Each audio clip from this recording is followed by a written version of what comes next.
Di perbatasan Kalimantan yang liar, di seberang arus deras Sungai Mahakam, di mana kabut pagi bertemu dengan tatapan waspada musuh, berdirilah markas Komando Resor Militer, Korem, 092 Garuda Perkasa.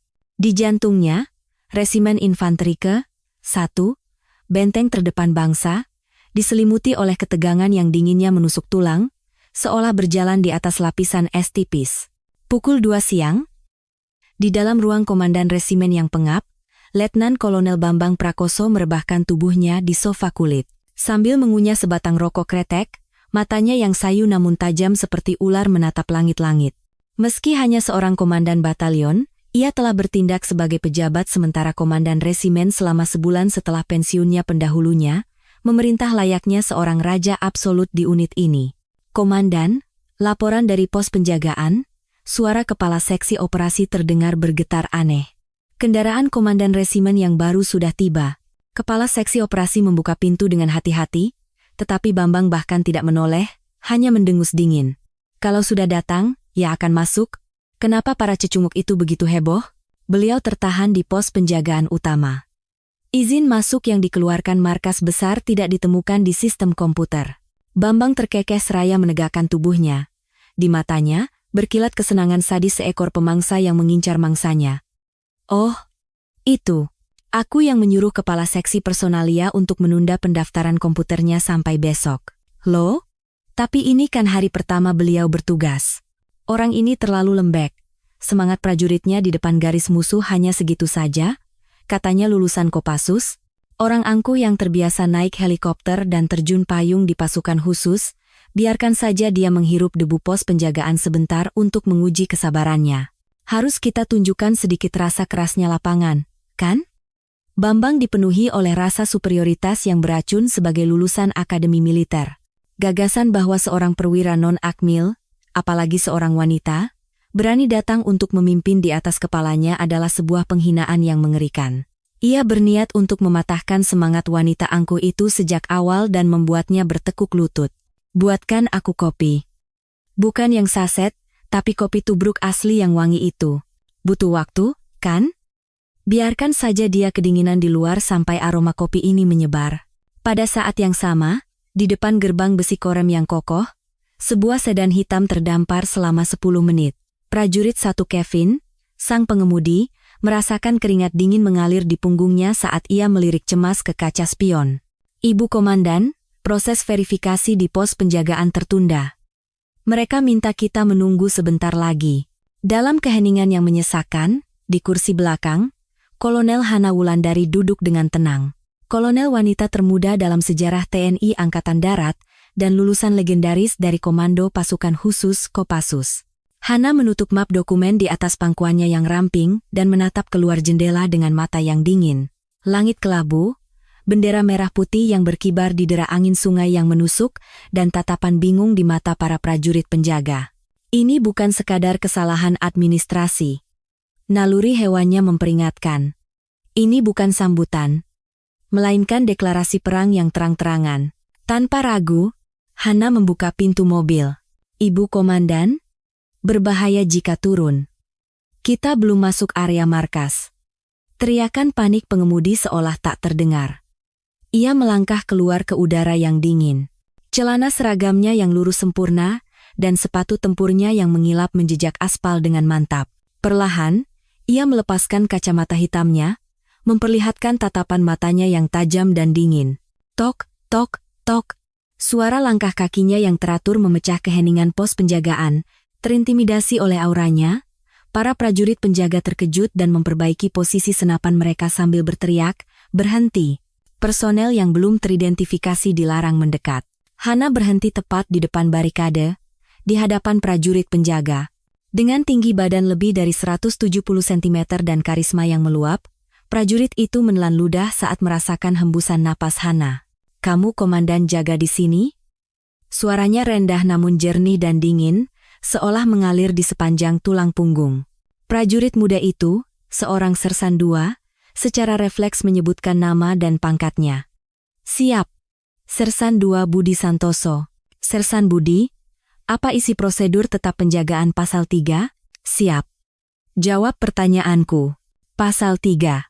melakukan pemeriksaan identitas personel dan kendaraan secara menyeluruh serta menjaga rantai laporan ke komando atas. Tepat sekali. Sekarang aku bertanya. Surat perintah penugasan komandan resimen sudah turun seminggu yang lalu, tapi identitas tidak bisa diverifikasi. Apakah ini kelalaian tugas yang nyata dari staf administrasi, atau pembangkangan terhadap atasan? Pupil mata Sersan Budi bergetar hebat. Secara naluriah ia tahu ini adalah ulah dari petinggi, tetapi aura dingin Kolonel Hana Wulandari di hadapannya berada di level yang berbeda dari Letkol Bambang yang arogan. Intercom, siap. Tidak bisa, Bu. Demi keamanan, jangan buat aku mengulang 2 kali. Sambungkan ke perwira piket di ruang kendali komando. Sekarang juga. Tatapan mata Hana bersinar sedingin es. Sebuah tekanan tanpa kata yang menyiratkan kematian jika menolak. Sebuah perintah absolut yang tak terbantahkan. Dengan tangan gemetar, Sersan Budi mendorong gagang interkom melalui celah jendela. Dari seberang interkom, terdengar suara yang sangat familiar dan pongah. Jaga kerahasiaan komunikasi. Perwira piket, Komandan Batalion 1, Letnan Kolonel Bambang Prakoso. Dengan siapa saya bicara? Suara licik yang bertanya padahal sudah tahu. Di latar belakang, terdengar tawa sinis dan denting cangkir kopi. Senyum tipis tersungging di ujung bibir merah Hana. Senyum dingin yang bisa membekukan lawannya. Hana Wulandari di sini. Letkol Bambang, sepertinya Anda belajar etika penyambutan tamu di resimen ini dengan cara yang sangat orisinal. Ah, Ibu Komandan, mohon maaf sekali. Kebetulan sekali jaringan komputer kami sedang bermasalah. Jadi verifikasinya terlambat. Akan segera kami proses sekarang juga. Kebohongan yang tak tahu malu. Sebuah ejekan berkedok permintaan maaf tanpa setitik pun ketulusan. Alasan jaringan bermasalah simpan saja untuk pemeriksa internal nanti. Jam tanganku menunjukkan tepat pukul 14,15. Artinya sudah 15 menit aku tertahan di gerbang utama. Ayolah, Bu. Masa prajurit tidak punya kesabaran segitu? Aku bisa menunggu. Tapi aku jadi membayangkan betapa kacaunya unit yang menolak komandannya di depan pintu jika musuh benar-benar menyerang. Buka gerbangnya sekarang. Klik. Hana membanting gagang interkom dengan kasar. Sesaat kemudian, gerbang besi yang berat itu terbuka dengan derit logam yang melengking seperti jeritan. Hana, yang berjalan keluar dari kegelapan, mengangguk dengan tatapan dingin ke arah Sersan Budi yang tegang. Kerja bagus. Buka matamu lebar-lebar dan lanjutkan tugasmu. Saat ia kembali masuk ke mobil, pengemudi yang sejak tadi mengamati dari kaca spion menelan ludah dan bertanya hati-hati. Ibu Komandan, apakah Anda benar-benar tidak apa-apa? Komandan Batalion 1 itu wataknya. Prajurit Kevin. Siap. Aku ini selamat dari hutan yang paling pekat dan penuh bau darah sekalipun. Apa menurutmu aku akan mundur hanya karena seekor anjing kampung yang sedang birahi menggonggong? Mobil itu melesat melintasi lapangan upacara, meninggalkan kepulan debu, menuju gedung utama. Tatapan tajam Hana terpaku pada jendela besar di lantai 2 gedung, seolah menembusnya. Seolah ditujukan pada seseorang yang bersembunyi di sana, mengawasinya dari atas seperti predator yang mengincar mangsa. Malah lebih baik. Aku jadi tidak perlu repot-repot mencari di mana daging busuk yang harus dipotong itu berada. Begitu pintu ruang komandan resimen dibuka dengan kasar, bau apek dan jamur yang menyengat langsung menusuk paru-paru. Ruangan itu sama sekali tidak dibersihkan, seperti rumah kosong yang sudah lama ditinggalkan. Di atas meja, tumpukan dokumen peninggalan komandan sebelumnya menggunung seperti kuburan, dan di sofa kulit tua, bekas sepatu tempur yang berlumpur tercetak dengan sengaja. Bahkan di sudut yang gelap, bungkus mie instan bekas makan seseorang tergeletak mengenaskan. Kepala seksi personalia yang mengikuti di belakangnya menjadi pucat pasi seperti mayat karena ketakutan. Ibu Komandan, saya mohon maaf. Seharusnya para prajurit piket sudah membersihkannya terlebih dahulu. Saat kepala seksi personalia membungkuk untuk memungut sampah, Hana mengangkat tangannya yang bersarung tangan kulit, menghentikannya dengan dingin. Jangan disentuh. Siap, jangan dibersihkan. Ambil foto. Foto, Bu. Ruangan menjijikan ini adalah cerminan nyata dari kondisi resimen kita saat ini. Rasa hormat pada atasan sudah tidak ada, bahkan etika dasar dan kebersihan pun sudah membusuk. Catat semuanya. Jangan sampai ada yang terlewat. Atas perintahnya yang sedingin es, Kepala Seksi Personalia mengeluarkan ponsel dengan tangan gemetar dan terus-menerus menekan tombol rana. Cekrek, cekrek. Suara kilat kamera memecah udara hening di kantor itu dengan tajam dan aneh. Saat itu, dari ujung koridor, terdengar suara sepatu bot militer yang berat dan angkuh. Garuda. Dengan seruan yang lambat dan serak, Letnan Kolonel Bambang Prakoso muncul dengan langkah gontai dan tatapan buas. Ia berpura-pura terkejut, dengan gerakan berlebihan melihat sekeliling kantor yang kotor. Astaga, ada apa ini? Anak-anak piket kebersihan ini benar-benar tidak punya disiplin. Berani-beraninya mereka membuat ruangan ibu komandan jadi seperti ini. Padahal sudah saya coba didik, tapi anak-anak zaman sekarang memang susah sekali diatur. Ia dengan licik melimpahkan tanggung jawab kepada para prajurit, sambil melirik Hana dari ujung kepala sampai ujung kaki dengan tatapan mesum. Hana perlahan berbalik menghadap Bambang. Bambang memang lebih tinggi satu kepala darinya, tetapi aura membunuh yang terpancar dari mata Hana membuatnya merinding dan tanpa sadar mundur selangkah. Letnan Kolonel Bambang Prakoso. Suaranya tanpa emosi. Siap, laksanakan. Apa kau benar-benar berpikir ruangan yang seperti kandang babi ini murni kesalahan para prajurit? Lalu kesalahan siapa lagi? Tentu saja salah mereka yang tidak menjalankan perintah. Hana perlahan mendekatinya seperti hantu. Tok, dalam keheningan yang menyesakan, suara sepatunya seolah meremas jantung Bambang. Ruangan komandan yang kotor bisa jadi adalah kelalaian prajurit. Tapi mentalitas busuk yang menyambut seorang komandan, itu adalah tanggung jawab perwira sepertimu yang tidak bisa ditutupi dengan alasan apapun. Apa maksud Anda? Ucapan Anda keterlaluan. Wajah Bambang memerah karena malu, penundaan di pos penjagaan, kantor yang seperti tempat sampah, dan seragamu yang berantakan itu. Apa kau pikir semua ini kebetulan? Hana menyentuh papan nama Bambang yang miring di dadanya dengan ujung jari telunjuknya. Aku bisa melihatnya dengan sangat jelas. Protes kekanak-kanakan dan murahan yang kau tunjukkan dengan seluruh tubuhmu itu. Bu Kolonel, apa di Kopassus juga diajarkan ilmu membaca pikiran? Saya jadi tersinggung. Ini salah paham, Bu. Salah paham. Bambang mencoba tertawa untuk meredakan situasi, tetapi tatapan mata Hana yang menusuknya seolah sudah mencabik-cabiknya. Salah paham atau bukan, kita akan buktikan di lapangan, bukan di atas ranjang. Tapi satu hal yang kuperingatkan. Hana menunjuk tumpukan dokumen di atas meja dengan dagunya. Aku tidak akan mentolerir sampah di unitku. Entah itu setitik debu atau manusia busuk. Kedepannya akan sangat menarik. Nantikan saja, Letkol Bambang. Ia melangkah lebih dekat dan berbisik. Yang kupelajari di Kopassus bukan hanya teknik melumpuhkan teroris. Bambang mengepalkan tangannya hingga gemetar. Dihina oleh seorang wanita yang jauh lebih muda darinya, di depan anak buahnya, membuat harga dirinya serasa diinjak-injak dan darahnya mendidih. Namun, di mata Hana yang dalam dan gelap, terpancar karisma membunuh yang membuatnya bahkan tak berani membalas. Wanita ini bukan hanya berpura-pura. Dia asli. Naluri hewani Bambang berteriak memberikan peringatan bahaya. Itu adalah pertanda akan datangnya badai darah yang akan melanda seluruh Korem Garuda Perkasa. Keesokan paginya, pukul 08.30, di ruang rapat utama Resimen 1.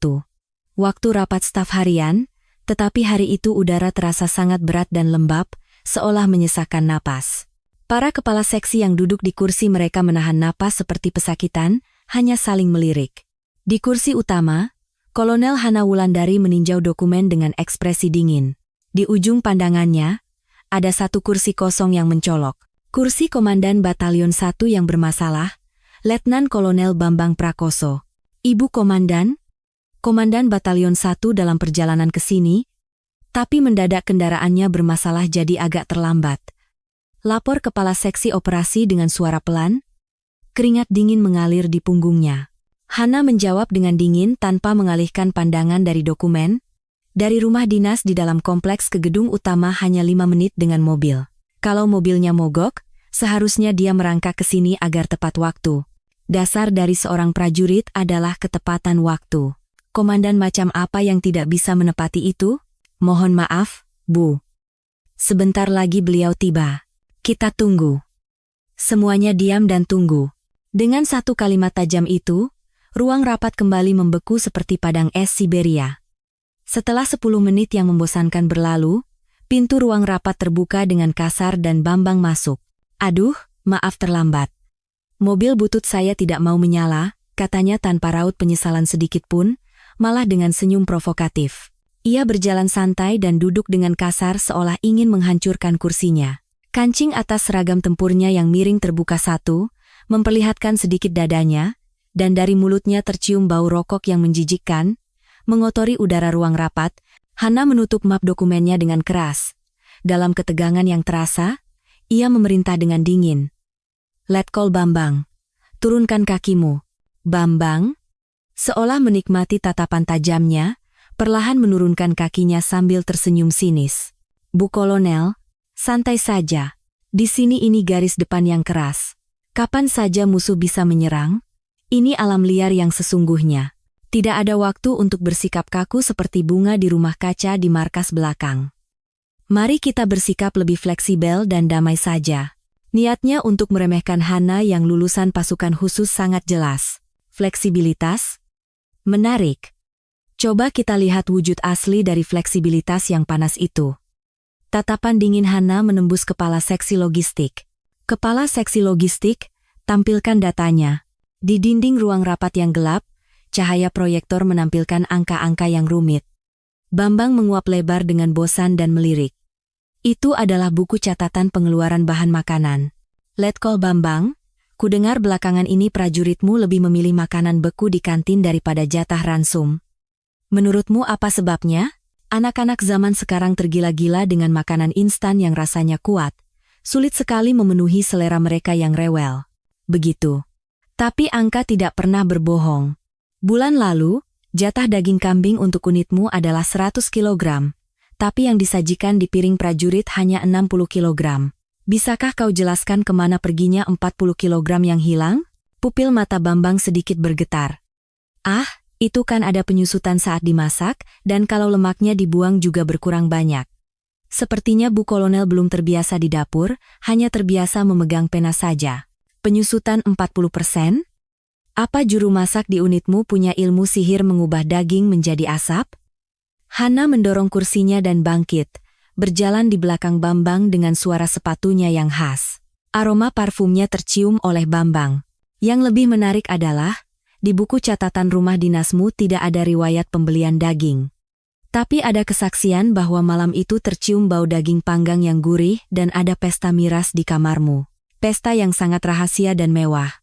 Ekspresi Bambang mendingin. "Dengar, Ibu Komandan. Apa Anda sekarang menuduh saya sebagai pencuri? Hanya karena beberapa potong daging? Mencuri ya maling?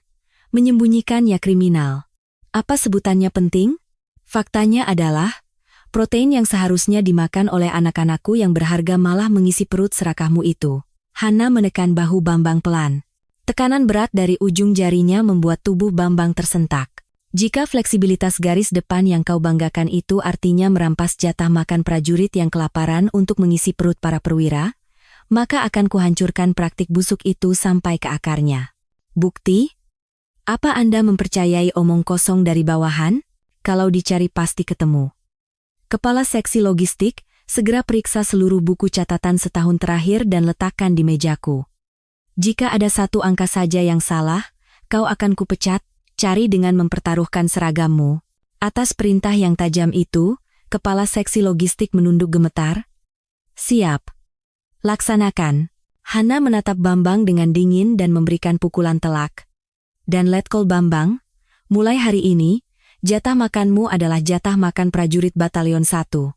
Rasakan sendiri apa yang mereka makan, apakah mereka kenyang, kunyah dan rasakan dengan mulutmu sendiri. Jangan pernah berpikir untuk menginjakan kaki di ruang makan perwira. Kenapa saya harus makan di antara prajurit rendahan yang bau keringat itu?" Bambang bangkit dan berteriak karena harga dirinya terusik. Prajurit hidup dengan perintah. Kalau tidak suka, silakan mengadu pada Komandan Korem, tapi bersiaplah untuk dipecat karena pembangkangan. Hana keluar dari ruang rapat tanpa menoleh. Bambang yang ditinggal sendirian wajahnya memerah karena malu dan terhina. "Sialan." Ia membanting gelas kertas di tangannya ke lantai, noda kopi muncrat seperti bercak darah. wanita jalang ini. Mau main-main? Rupanya, pukul 6 sore, saat senja merah memudar dan kegelapan menebal, Hana bersandar di jendela, menatap lapangan upacara yang hening. Garuda. Dengan ketukan singkat dan tegas, Kapten Dewa, perwira intelijen, masuk. Satu-satunya orang di unit busuk ini yang bisa ia percayai. Ibu Komandan, ada pesan dari Letkol Bambang. Dia mengajak makan malam santai di sebuah restoran daging tersembunyi di kota malam ini. Makan malam? Ujung bibir merah Hana melengkung dengan menawan namun berbahaya. Pagi hari menggeram, malam hari menyiapkan meja minum. Niatnya terlalu jelas. Kapten Dewa menambahkan dengan cemas. Baunya seperti jebakan. Mungkin dia akan mencoba membuat Anda mabuk untuk mencari kelemahan atau menyuap dengan amplop uang. Jangan pergi, Bu. Tidak, aku harus pergi. Untuk memotong daging busuk, pisaunya harus masuk jauh ke dalam luka. Hana mengeluarkan alat perekam super kecil dari laci mejanya dan menyembunyikannya di saku dalam dadanya. Kapten Dewa. Siap? Selama aku berdansa dengan ular licik itu, kau mulai perburuan yang lain.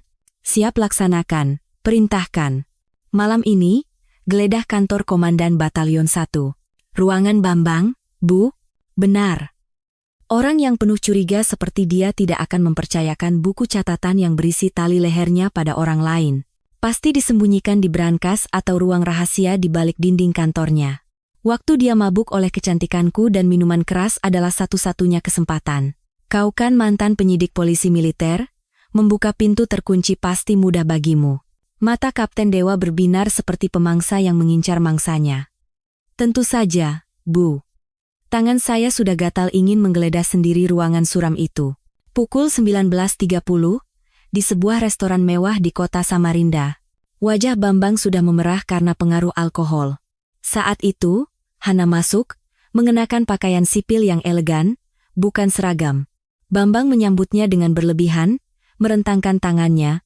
Wah, komandan kita yang cantik sudah datang. Siapkan meja terbaik untuknya. Anak buah Bambang terkikik dan memberi jalan. Saat Hana duduk dengan anggun, Bambang mengambil sebotol bir dengan senyum licik. Silakan diminum. Tadi pagi saya terlalu kasar. Anggap saja ini sebagai tanda perdamaian. Katanya anggota legendaris Kopassus juga hebat di meja minum. Boleh saya lihat kehebatannya malam ini? Hana memegang gelas dingin itu dengan tangannya yang mulus. Tetapi bibir merahnya tidak pernah menyentuh minuman itu. Tatapan angkuhnya menembus lawannya. Minumnya nanti saja. Langsung ke intinya. Aduh, jangan kaku begitu. Saya jadi tegang di depan wanita cantik. Begini, Bu.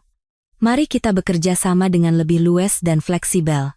Bu Kolonel juga pasti butuh partner untuk meraih bintang di pundak, kan? Anda harus bisa keluar dari sini dengan bintang di pundak secara terhormat. Jangan sampai menyenggol sarang lebah dan tersengat, sakit kan? Akhirnya, si licik itu menunjukkan belangnya. Bambang merendahkan suaranya seperti binatang buas yang mengincar mangsa, berbisik secara rahasia. Ia mengeluarkan amplop tebal dari sakunya dan mendorongnya ke bawah meja, tangannya nyaris menyentuh paha Hana. Anggap saja ini sebagai uang saku, Bu. Setiap bulan saya bisa siapkan segini, jadi Anda tidak perlu pusing. Ini tanda terima kasih dari para kontraktor yang ingin mendapatkan proyek di Korem ini. Itu adalah suap yang terang-terangan. Hana melirik amplop tebal itu. Sangat tebal hingga terasa menjijikkan. Ini yang kau sebut fleksibilitas itu? Uang kotor hasil memeras jatah makan prajurit. Ayolah, Bu. Siapa sih di Indonesia ini yang bersih? Selalu ada yang namanya kebiasaan.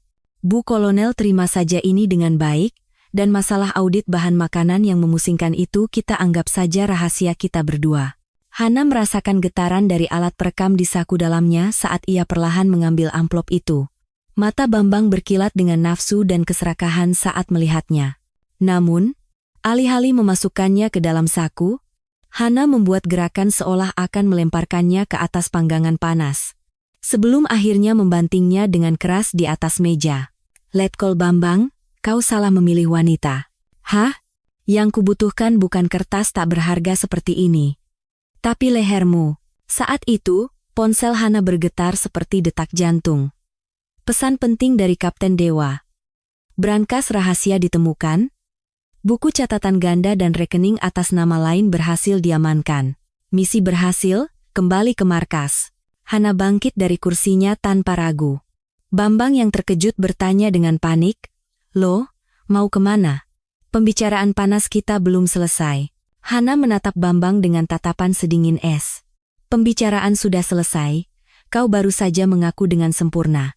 Menerima suap, penggelapan, dan berani mencoba menyuap atasan. Apalagi? Apa? Jangan-jangan kau merekamnya?" Wajah Bambang menjadi pucat pasi seperti mayat. "Besok pagi, kumpulkan seluruh pasukan. Akan kutunjukkan di depan mata para prajuritku betapa hancurnya kebiasaan kotor yang kau yakini itu. Nantikan saja." Hana meninggalkan restoran tanpa menoleh. Hanya menyisakan suara sepatunya yang beradu dengan lantai. Bambang yang ditinggal sendirian, jatuh terduduk di lantai. Rasa takut yang dingin merayap di punggungnya. Itu adalah awal dari kehancuran. Pukul 2 dini hari di kantor Komandan Batalion 1 yang gelap gulita. Bagaimana bisa begini? Bibir Letkol Bambang bergetar karena ketakutan. Pengaruh alkohol sudah lama menguap bersama keringat dingin. Ia terduduk di lantai, menatap kosong ke arah brankas rahasia, di dalam lemari yang kini menganga seperti mulut monster.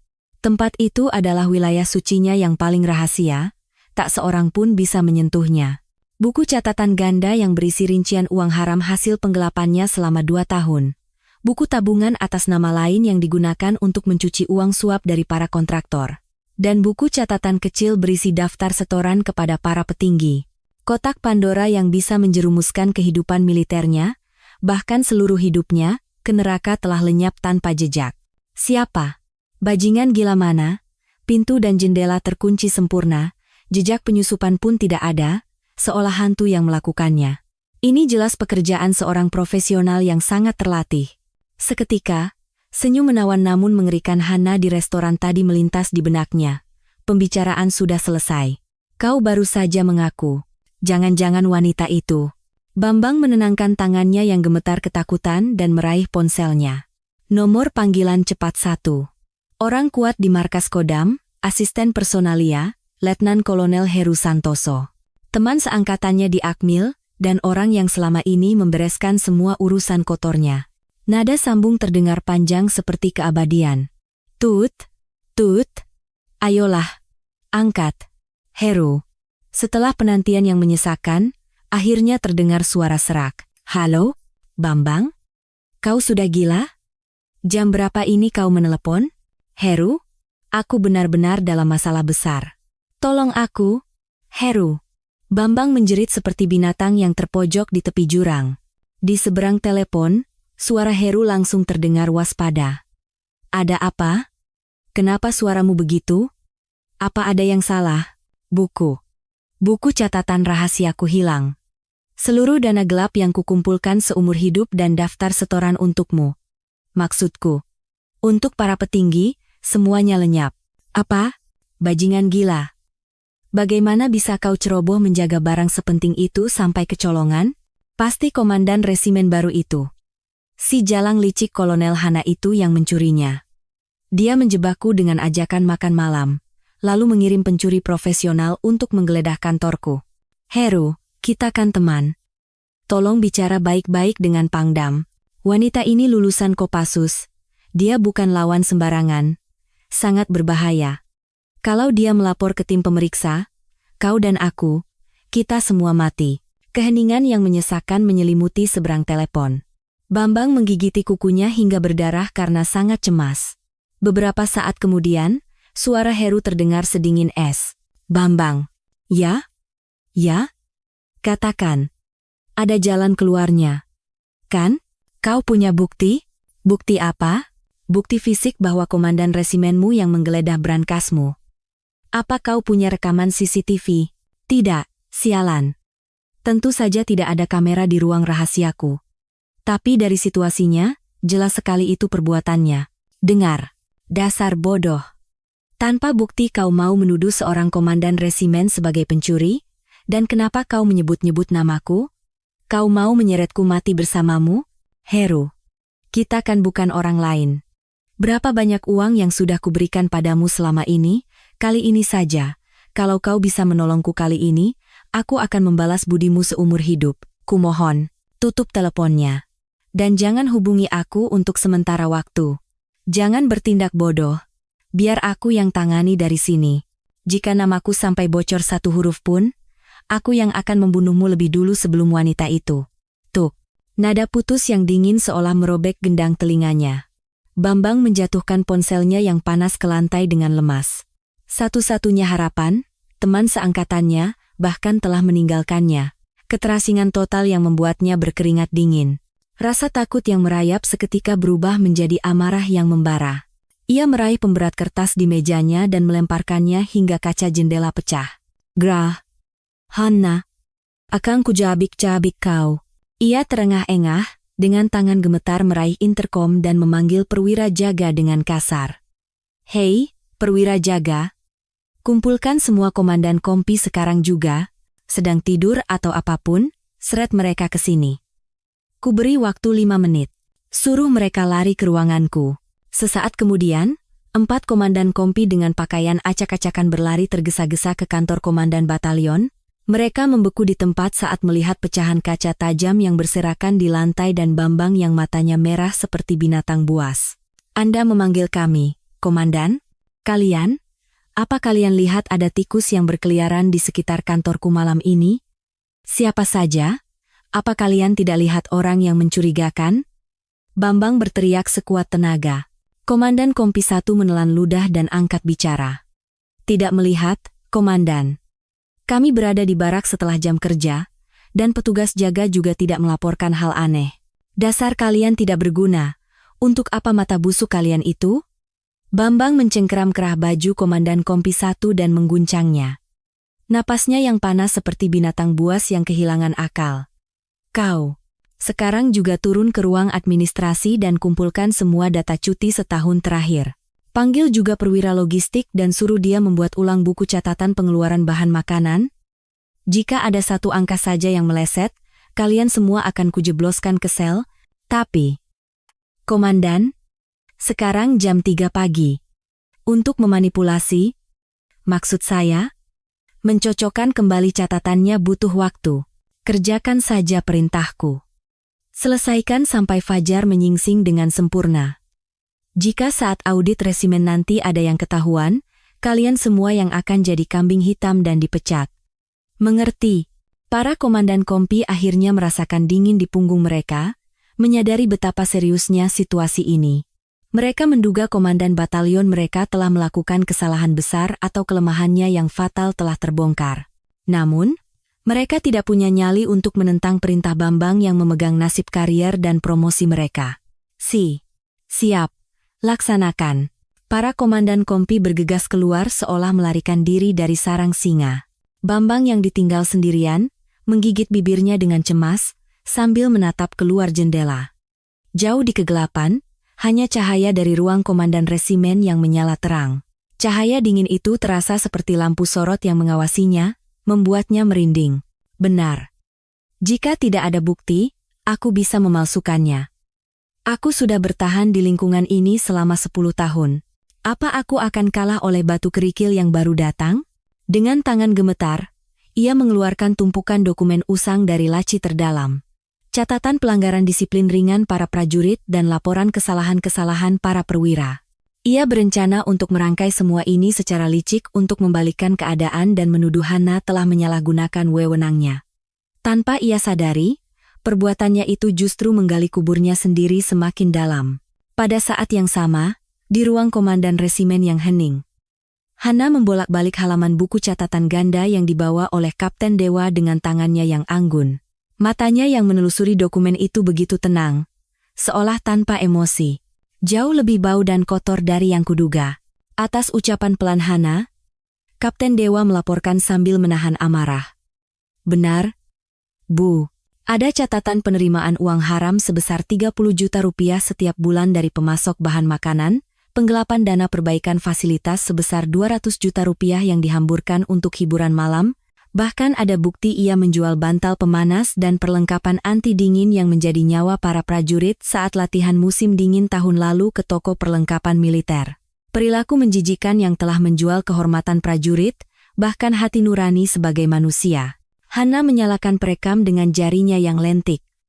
Suara serakah Bambang saat menawarkan suap di restoran tadi terdengar jelas. Setiap bulan segini sudah lebih dari cukup untuk uang saku ibu komandan. Semuanya tunai, jadi aman. Dengan kejahatan seberat ini, di pengadilan militer maupun sipil, hukuman 5 tahun penjara itu ringan. Hana menutup buku catatan itu dengan keras dan perlahan bangkit. Ia mendekati jendela dan menatap barak batalion 1 yang terlelap dalam kegelapan dengan tatapan dingin. Siluet kantor komandan batalion yang terang benderang dan para komandan kompi yang sibuk bergerak seperti semut terlihat samar. Mereka sedang berjuang mati-matian. Kapten Dewa bertanya dengan suara rendah. Jelas mereka sedang mencoba menghilangkan barang bukti. Apa sebaiknya kita kerahkan polisi militer untuk menggerebek sekarang? Tidak perlu. Hana tersenyum tipis dan menggelengkan kepala. Dokumen yang dipalsukan dengan tergesa-gesa justru akan menjadi bukti yang lebih sempurna untuk menjerat lehernya. Aku ingin dia berjalan dengan kakinya sendiri ke dalam rawa yang tak bisa ia hindari. Besok pagi, akan kutunjukkan di depan para prajurit betapa menyedihkan dan hancurnya kebohongan yang ia siapkan semalaman. Kapten Dewa. Siap, Ibu Komandan. Besok pagi, apel luar biasa seluruh pasukan. Lokasi di lapangan upacara utama. Tidak ada pengecualian satu orang pun. Bagaimana dengan pasien atau yang sedang piket? Kecuali personel esensial yang sangat dibutuhkan agar unit tidak lumpuh, bawa semuanya, juru masak, staf administrasi, pengemudi, bariskan semuanya. Besok pagi adalah hari di mana daging busuk dipotong dan unit ini dilahirkan kembali. Siap, laksanakan. Lalu kapan waktu yang tepat untuk mengerahkan polisi militer? Aku sudah berkoordinasi dengan Komandan Polisi Militer Kodam. Mereka akan datang tepat saat apel pagi pukul 9. Hana menatap bendera merah putih yang tergantung di dinding. Bambang sekarang pasti sedang kalap mencari alasan untuk menyerangku. Tikus kotor memang akan menyerang kucing jika terpojok. Perlukah kita menyiagakan tim reaksi cepat untuk berjaga-jaga? Letkol Bambang bisa saja kehilangan akal dan mengamuk dengan senjata. Hana tersenyum menawan namun dingin mendengar itu. Tidak perlu. Aku justru ingin dia mengamuk. Semakin buruk dan menyedihkan dia berontak, akan semakin jelas tertanam di benak para prajurit. Fakta bahwa komandan yang mereka percaya dan ikuti hanyalah sampah berkedok bagus.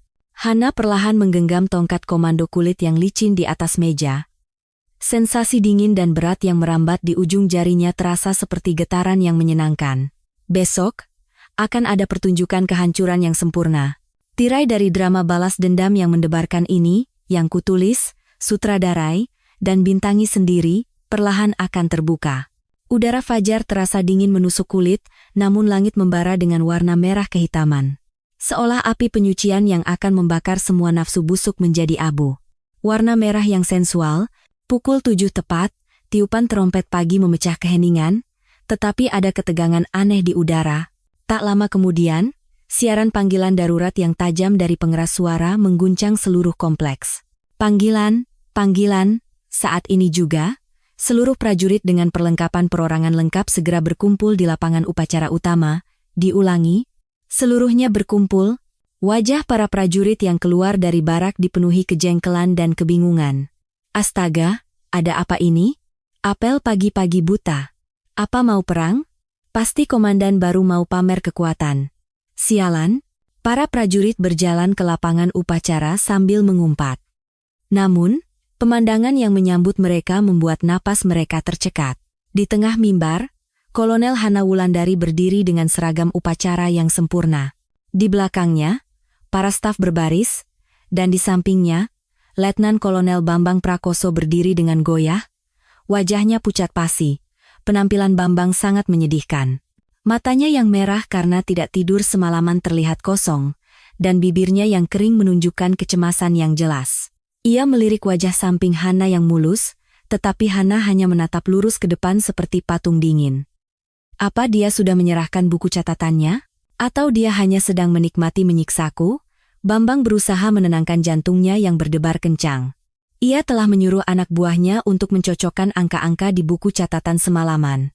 Uang haram itu juga transaksi tunai, jadi ia bisa terus mengelak sampai akhir. Ia menghipnotis dirinya sendiri. Benar, Aku hanya perlu bertahan. Tanpa bukti yang kuat, dia tidak bisa menghancurkanku hanya dengan tuduhan. Masih ada kesempatan. 3.000 prajurit memenuhi lapangan upacara. Di atas barisan persegi yang besar dan mengintimidasi, bendera satuan menari liar ditiup angin pagi yang tajam. Seluruhnya, siap gerak.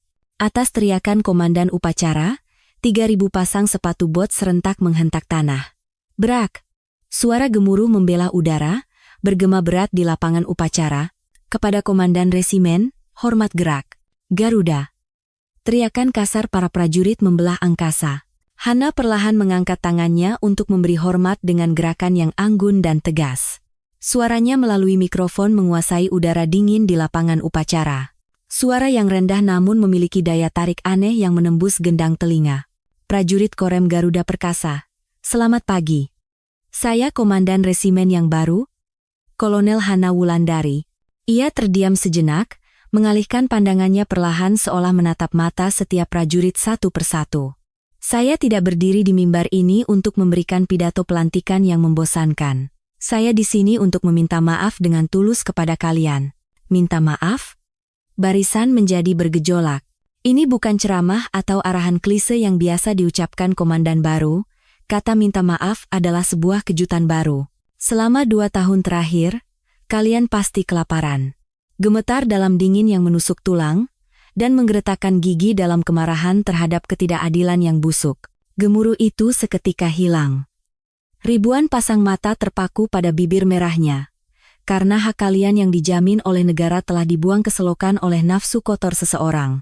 Hana perlahan menoleh dan menunjuk Bambang Prakoso yang berdiri di sampingnya. Komandan Batalion 1, Letnan Kolonel Bambang Prakoso. Ujung jarinya menunjuk ke arahnya, membuat Bambang gemetar seolah tersengat listrik. Ibu Komandan, apa yang Anda lakukan? Mengabaikan Bambang yang tampak jelas panik, ia melanjutkan dengan dingin. Orang ini menjual daging yang seharusnya ada di piring kalian untuk mengisi perutnya sendiri. Ia menjual perlengkapan anti dingin yang seharusnya melindungi kalian untuk dihabiskan bersama wanita, dan saat kalian merangkak di tanah lumpur dalam latihan, orang ini menghitung uang haram di ruang rahasianya. Jaga bicaramu. Ada bukti? Ini pencemaran nama baik. Beraninya kau menghina seorang komandan di depan para prajurit. Suara Bambang meninggi hingga melengking. Ia kehilangan akal dan melompat ke depan mimbar. Ia berbalik ke arah para prajurit dan mati-matian mencoba memohon agar mereka percaya padanya. Hei, kalian percaya padaku, kan? Aku sudah menganggap kalian seperti anakku sendiri. Makanan yang kurang itu karena masalah pasokan. Aku berjuang keras memohon kepada atasan agar kalian bisa makan. Bambang memohon dengan memelas. Namun, tatapan para prajurit sedingin mayat. Mereka sudah tahu, jatah makan yang seperti sampah, cuti yang dipotong tanpa alasan, dan semua hinaan yang dilontarkan Bambang. Para prajurit secara naluriah merasakan bahwa kata-kata wanita itu adalah kebenaran.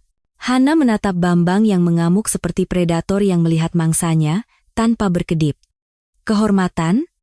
Senyum sinis terukir di bibirnya. Kehormatan seorang prajurit datang dari kepeduliannya terhadap anak buah, bukan dari pangkat di pundak. Apa kau masih punya kehormatan yang bisa dicemarkan? Tunjukkan buktinya, tunjukkan buktinya. Siapa yang tidak tahu kalau ini adalah jebakan untuk menyingkirkanku? Bambang meraung seperti binatang buas. Hana perlahan mengeluarkan perekam dari sakunya. Kau mau bukti? Ada bukti yang sangat jelas dan panas di sini. Ia mendekatkan perekam itu ke mikrofon. Setelah suara statis yang kasar, suara serakah Bambang dari malam sebelumnya menggelegar dari pengeras suara, menembus gendang telinga 3.000 orang. Setiap bulan segini sudah lebih dari cukup untuk uang saku. Mengambil sedikit bahan makanan tidak akan ketahuan. Mari kita bekerja sama dengan fleksibel, Bu. Lapangan upacara seketika menjadi seperti kawah yang mendidih. Kacau balau, tatapan para prajurit berubah dari kaget menjadi kemarahan yang membunuh. Bajingan terkutuk, fakta bahwa uang makan mereka yang berharga telah dihamburkan untuk hiburan orang itu membuat amarah para prajurit memuncak seperti busur yang ditarik kencang. Umpatan kasar yang ingin membunuhnya memenuhi lapangan, dan para perwira yang malu tidak berani menatap mata para prajurit. Wajah Bambang menjadi pucat pasi seperti mayat. Ini jebakan. Ini semua rekayasa wanita itu untuk menjebakku. Ia kehilangan akal dan terengah-engah, lalu menyerbu ke arah Hana. Ia berniat merebut dan menghancurkan perekam yang berisi bukti itu. Jangan bergerak. Perintah dingin keluar dari bibir Hana, dan pada saat yang sama, siluetnya bergerak anggun seperti menari. Ia menangkap dan memelintir lengan Bambang yang menyerang dengan lembut namun tegas, seketika membuatnya kehilangan keseimbangan dan berlutut di lantai yang dingin. Aarg! Jeritan Bambang membelah udara karena rasa sakit seolah tulangnya remuk. Itu adalah teknik bela diri yang biasanya di Kopassus hingga mendekati seni membunuh. Hana menekan Bambang yang tersungkur di lantai dan menatapnya dengan dingin seperti predator. Kitab Undang-Undang Hukum Pidana Militer Pasal 103, Pembangkangan. Pasal 127, Percobaan kekerasan terhadap atasan. Ditambah lagi, penggelapan dalam jabatan dan penyuapan. Suara Hana rendah dan menawan, tetapi isinya seperti pisau yang menggorok leher Bambang. Ia menyebutkan satu persatu kejahatannya. Menyedihkan, letkol Bambang. Sampai saat terakhir pun, di tengah cemoohannya, suara sirene yang tajam memekakkan telinga. Dengan lampu merah darurat yang berkedip, 3 kendaraan polisi militer Kodam masuk dengan kasar ke lapangan upacara. Para petugas PM dengan helm hitam menutupi wajah mereka melompat turun dengan pentungan di pinggang. Kapten Dewa, yang telah menunggu eksekusi, mengambil mikrofon, suaranya yang tegang mengalir dari pengeras suara. Saat ini juga, Komandan Batalion 1, Letnan Kolonel Bambang Prakoso, ditangkap. Buku catatan rahasia dan rekaman suara yang diamankan telah diserahkan kepada auditor militer Kodam. Anda memiliki hak untuk didampingi pengacara. Para petugas PM menyerbu ke mimbar dan membekuk kedua lengan Bambang. Ceklek. Suara borgol logam dingin yang mengunci pergelangan tangannya terdengar mengerikan. Lepaskan. Kalian tidak tahu siapa aku? Beraninya kalian menyentuh lulusan Akmil sepertiku. Kalian semua akan kupecat. Hubungkan aku dengan Letkol Heru Santoso sekarang. Bambang berteriak seperti binatang saat diseret. Perlawanannya yang tidak mau melepaskan tali kekuasaan tampak menyedihkan. Pemandangan itu, alih-alih mengancam, justru terasa memuaskan dan menyedihkan. Para prajurit mencemooh dan menyorakinya. Hana merapikan seragamnya yang sedikit kusut dan kembali berdiri di depan mikrofon dengan anggun. Kalian lihat dengan jelas. Satu kalimatnya yang rendah namun kuat membuat lapangan upacara yang riuh seketika menjadi sunyi. Inilah keadilan. Dan ini akan menjadi satu-satunya prinsip di Korem Garuda Perkasa yang kupimpin. Ia menunjuk punggung Bambang yang menyedihkan dengan ujung jarinya. Siapapun yang serakah akan ketidakbenaran, menindas bawahannya, dan mencoreng kehormatan prajurit, tanpa memandang pangkat, akan menerima akibat yang setimpal. Sampai jejak kotor itu benar-benar lenyap dari hadapanku. Sesuatu yang panas dan berat membuncah dari lubuk hati para prajurit. Itu adalah perasaan bangga yang disebut kepercayaan, yang mekar saat harga diri mereka yang terinjak-injak dipulihkan. Untuk pertama kalinya, mereka bertemu dengan seorang komandan sejati yang berjuang untuk mereka. Seseorang berteriak dengan suara gemetar. Hidup Ibu Komandan! Teriakan kecil itu, seperti percikan api yang dilemparkan ke tumpukan kayu kering, seketika menjadi kobaran api yang besar. Wah, Garuda, Garuda! Teriakan 3.000 prajurit mengguncang bumi. Gemuruh agung itu adalah sinyal yang menggembirakan. Mengusir kegelapan busuk yang menindas Korem dan mengumumkan terbitnya matahari baru. Hana tersenyum tipis di tengah sorak-sorai yang membahana. Ekspresi kemenangan dan ketegangan bercampur menjadi satu. Namun, ia tahu secara naluriah, Bambang hanyalah ekor cicak yang putus. Nama yang baru saja ia teriakkan dengan panik, Heru Santoso. Jauh di dalam markas Kodam, iblis yang lebih besar dan serakah sedang mengawasinya. Perang sejati Hana Wulandari baru saja dimulai dengan megah. Seminggu telah berlalu sejak Bambang diseret seperti anjing oleh polisi militer. Keheningan yang aneh dan damai, seperti ketenangan sebelum badai, menyelimuti Korem. Nasi di ruang makan prajurit kembali pulen, dan pemanas yang disuplai sesuai standar membuat barak menjadi hangat.